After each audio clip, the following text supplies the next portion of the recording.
हमने जब पहले भी बात की तब भी हमने कहा था कि दुनिया ये नहीं चाह रही, या यूं कह लीजिए कि हमारे हरीफ ये नहीं चाहते कि हम ग्रिड से बाहर निकल कर आए। इस बार हमने 21 पर पहले काम किया हुआ है, 6 पर भी हम तकरीबन मुकम्मल काम कर चुके हैं। वजीर खारजा की जो उम्मीद है, आपको लगता है कि हकीकत का रूप धार लेगी? लेकिन बात यह है कि आपके मुकाबले पर कौन है? आपके मुकाबले पर FATF में वो लोग बैठे हुए होंगे जिनको ना लॉजिक की फिक्र है, ना दलील की परवाह है, ना सबूत की फिक्र है। वो सिर्फ आपके खिलाफ काम करना चाहते हैं, आपकी जड़ें काटना चाहते हैं, आपको मफलूज करना चाहते हैं, आपको आइसोलेट करना चाहते हैं। उनके खिलाफ हमने क्या किया अब तक? मेरा ख्याल है डोजियर से आगे हम बात नहीं बढ़ पाई। लेकिन डिसइंफो लैब हो, बेल्जियम हो, यूरोपीय सिफारतकारी हो, यूरोपीय पार्लियामेंट हो, इन लोगों ने खासा काम किया है और बहुत तगड़ा काम हुआ है। लंदन में खासा काम हुआ है। लेकिन ये कि क्या उसका असर FATF पर होगा, मेरा ख्याल है नहीं। हमें ब्लैक एंड वाइट में बात करनी होगी, बहुत खुल के बात करनी होगी, और हम ये देखना होगा हमारे कितने दोस्त हमारा साथ देंगे। मेरी ख्वाहिश है, मेरी उम्मीद है, मेरी दुआ है कि अब हम FATF से बाहर निकल आए। बहुत हो गया ये आंख मछोली का खेल, बहुत फ्रॉड हो गया। हमसे बुरे मुल्क मौजूद हैं इस दुनिया में, हमसे गंदे मुल्क मौजूद हैं इस दुनिया में, जो इस मुल्क दुनिया को तबाह कर रहे हैं, बर्बाद कर रहे हैं। उन पर FATF लागू नहीं होता। तो ये नाइंसाफी है और इसके खिलाफ हमें बात भी करनी होगी। अगर आपने देखा कि लास्ट टाइम आइसलैंड और फिनलैंड को तो ग्रे लिस्ट से निकाला गया, लेकिन ईरान और नॉर्थ कोरिया को अभी तक ब्लैक लिस्ट में रखा हुआ है। और ईरान और नॉर्थ कोरिया की कन्फ्रंटेशन किसके साथ है? तो अमेरिका के साथ तो कन्फ्रंटेशन है। अभी लास्ट टाइम पाकिस्तान ने आपने कहा कि 21 पॉइंट मुकम्मल किए, बाकी जो पॉइंट रहते हैं अगर आपने उन पॉइंट को, उसके चीफ ने कहा कि जी प्लानिंग सेशन जो वो और एशिया पैसिफिक ग्रुप के अंदर डिस्कशन होगा, हम तमाम ममालिक को मेरिट के ऊपर जो है वो कंसिडर करना चाहते हो। तो मेरिट के ऊपर तो मेरे ख्याल में पाकिस्तान को पिछली दफा जो FATF से निकल जाना चाहिए था, जब आप 80% काम कर चुके। अभी जो 4 पॉइंट जो रहते हैं ना, जिसका खुद एक्सप्लेन किया उनके जो FATF की चीफ ने, वो तमाम के तमाम वो पॉइंट है जो पाकिस्तान आज नहीं बल्कि आज से 10 साल से कर रहा है। उसमें पहली बात है कि जी आप टेररिस्ट के खिलाफ, टेरर फाइनेंसिंग के खिलाफ एक्शन करें। तो पाकिस्तान ने टेरर फाइनेंसिंग के खिलाफ जो एक्शन किए हैं, और उनका जी लॉ एनफोर्सिंग एजेंसी प्रोसिक्यूट करें टेररिस्ट को। तो रोजाना आप सुनते हैं कि कल भी आपने देखा कि CTD ने गुजरावाला में एक्शन किया, उसके बाद कराची में एक्शन हुआ। ये तमाम चीजें रिपीटेडली पाकिस्तान कर रहा है, एंड ब्लैक एंड व्हाइट नहीं कर रहा बल्कि प्रैक्टिकली कर रहा है। उसके बाद उन बात का उन्हें सेक्शन अपना फाइनेंशियल सैंक्शंस लगाए उन लोगों के खिलाफ जो टेरर फाइनेंसिंग में इन्वॉल्व है। अब टेरर फाइनेंसिंग का में इन्वॉल्वमेंट का कॉन्सेप्ट उनका तो ये भी है कि हाफिज सईद भी टेरर फाइनेंसिंग में इन्वॉल्व है, पाकिस्तान ने उसको भी पकड़ के अंदर कर दिया। हालांकि उसका कॉज जो था वो इंडिया के रिलेटेड बिल्कुल डिफरेंट कॉज था, दे वर नॉट, वो कश्मीर रिलेटेड कॉज था। और लास्ट टाइम भी ये हुआ कि इंडिया ने और UK ने और यूनाइटेड स्टेट्स ने और बाकी यूरोपियन मुल्क के जुड़े जो उनकी अंदर जो डिस्कशन होती है उसमें पाकिस्तान के खिलाफ सैंक्शंस को सपोर्ट किया। तो असल में ये आई विश कि जो चेंज ऑफ एडमिनिस्ट्रेशन हुई है अमेरिका के अंदर, तो कुछ अगर इफेक्ट आए तो शायद पाकिस्तान ब्लैक लिस्ट से ग्रे लिस्ट से निकल आए। तो होपफुली तो पाकिस्तान को निकलना चाहिए। अगर नहीं निकलेगा तो पॉलिटिकली मोटिवेटेड और दुनिया के डबल स्टैंडर्ड जो है ना पाकिस्तान के खिलाफ जो एनिमोसिटी है वो खुल के सामने आ जाएगी। मोना, वाकई हमने काम कर लिया है, बालमी सियासत हावी हो सकती है या होती आई है? बिल्कुल जरिया, आप देखिए मैं भी एम्फेसाइज ज्यादा करना चाहूंगी इस बात पे नहीं कि पाकिस्तान ने कितना होमवर्क करना है, क्योंकि हम तो सच्ची बात है 2014 एंड ऑनवर्ड्स जब से APS हुआ है तब से हम काफी हद तक एक कंसेंसस पर हैं इस मामले पे, जो कि टेरर फाइनेंसिंग या इन मामलात से मुंसलिक हैं।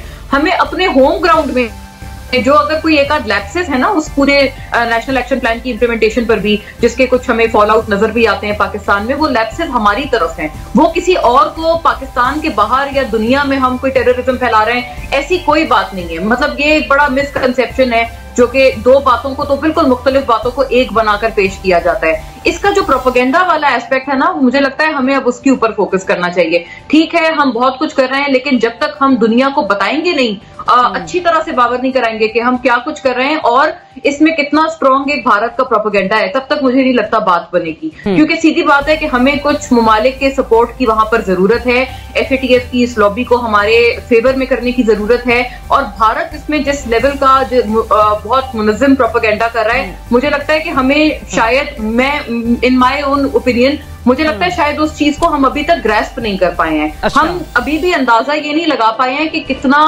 स्ट्रॉन्ग प्रोपेगेंडा है जो कि भारत कर रहा है। अभी जैसे ब्रिगेडियर साहब ने कहा वो बिल्कुल दुरुस्त है कि हाफिज सईद और मसूद अजहर, ये दो वो लोग हैं जो कि भारत की आंख में खटकते हैं, और वो इनकी बेसिस पर पूरा जो एक FATF का एक आर्ग्यूमेंट है पाकिस्तान के अगेंस्ट, वो बिल्डअप करते हैं। ख्वाह ये कि ये तमाम लोग अब हिरासत में भी हैं, इनके एसेट्स भी फ्रीज हुए हुए हैं, सजाएं भी मिली हुई हैं कोर्ट से, लेकिन हर चीज को ऐसा पोर्ट्रे किया जाता है, भारतीय जो डिस इन्फॉर्मेशन में कहना चाहिए, बल्कि मीडिया जो उनका है, उनकी तरफ से ऐसा पोर्ट्रे किया जाता है कि नहीं जी ये FATF में की आंखों में धूल झोंकने की कोशिश है जो कि पाकिस्तान की तरफ से की जा रही है। और हमारी तरफ से इस मनफी प्रोपेगेंडा को काउंटर करने के लिए हम क्या कर रहे हैं, मुझे इतनी इफेक्टिव एफर्ट्स इस बिहाफ पर नजर नहीं आती हैं। सर, मोना ने यकीनी तौर पर बेहतर बात की है कि वो झूठ को भी सच बनाकर पेश करते हैं, हम अपना सच भी बेहतरीन तरीके से दिखा नहीं पाते। हम नहीं दिखा रहे कि दुनिया नहीं देखना चाहती।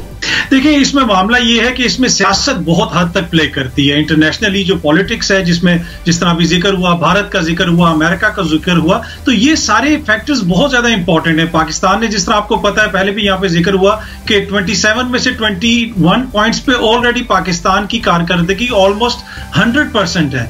अब वो ये पाकिस्तान से कह रहे हैं कि जी आप लोगों को प्रोसिक्यूट करें, लोगों के खिलाफ एक्शन लें। पाकिस्तान पिछले 5 साल से नहीं, पिछले 20 साल से एक्शन ले रहा है। 70,000 तो हम लोगों ने जाने दी है पाकिस्तान ने दहशतगर्दी के खिलाफ जंग में। फिर वो मनी लॉन्ड्रिंग की बात करते हैं कि यहां से मनी लॉन्ड्रिंग होती है। भाई, जो यहां से मनी लॉन्ड्रिंग करके बाहर के मुल्कों में लेके चले गए, वो पैसा तो आप वापस करते नहीं है। आपने आरिफ नकवी को तो फौरन अमेरिका के हवाले कर दिया, इसलिए कि उनके ऊपर इल्जामात हैं कि अमेरिका में कोई फाइनेंशियल उन्होंने क्राइम्स किए। जो हमारे लोग पैसे लेके बाहर बैठे में, उनकी आप जिक्र नहीं करते और पाकिस्तान के ऊपर इल्जामात लगाते रहते हैं कि यहां से मनी लॉन्ड्रिंग होती है, यहां से टायरर फाइनेंसिंग होती है।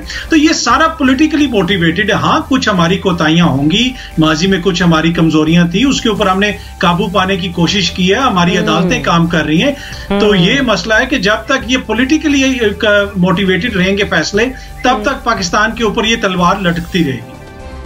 इब्राहिम, आपने सुना, अतर कह रहे हैं कि माजी की कोताहियां रही हैं और माजी में कुछ मजबूरियां भी रही होंगी। हम इस मामले पर भी माजी का ही हवाला देंगे या फिर 3 साल में इस तरह बहुत कुछ आया हमारे सामने? देखिए, माजी का जो बैगेज था वो तो हमने बहुत हद तक उतारा, अपनी गलतियों को तस्लीम भी किया और हाईएस्ट लेवल पे हमने इन गलतियों को तस्लीम किया, इनका एतराफ़ किया। आर्मी चीफ के लेवल पर भी हमने इन गलतियों का एतराफ़ किया और फिर कहा कि अब हम आगे चलेंगे। अब जो लास्ट सेशन था उसमें FATF का, उसमें ये एक्नॉलेज किया गया कि पाकिस्तान ने 27 में से 21 जो नुकात हैं उन पर बहुत हद तक अमल दरामद कर लिया है। लेकिन अपेरेंटली जो पाकिस्तान को ग्रे लिस्ट में रखने का वहाँ उस वक्त फैसला हुआ, वो जो एशिया पैसिफिक ग्रुप की रिपोर्ट थी और उसकी बुनियाद पर उन्होंने कहा कि पाकिस्तान ग्रे लिस्ट में रहेगा और 6 नुकात मजीद पाकिस्तान को दे दिए कि इनके ऊपर अभी काम बाकी है। और एशिया पैसिफिक ग्रुप के ऊपर एलिजिडली इंडिया का इन्फ्लुएंस है और उसकी रिपोर्ट जो है वो फाइनल डिसीजन में बहुत अहम किरदार अदा करती है। अब ये जो 6 नुकात थे, उनमें से एक जो कड़ी शर्त या आप कड़ी शिक कह सकते हैं, वो ये थी कि अक़वाम मुत्तहिदा से जो तंजीमें वहाँ से दहशतगर्द करार पाई हैं, जो कलअदम करार पाई हैं, या ऐसी शख्सियात जिनके ऊपर अक़वाम मुत्तहिदा ने पाबंदियां लगाई हैं, उनके खिलाफ भी आप कार्रवाई करें। तो हाफिज सईद के खिलाफ तो हम पहले कार्रवाई कर चुके थे, अभी हमने लखवी साहब के खिलाफ भी कार्रवाई कर दी क्योंकि वो भी UN के तहत उनके ऊपर जो है वो पाबंदियां थी।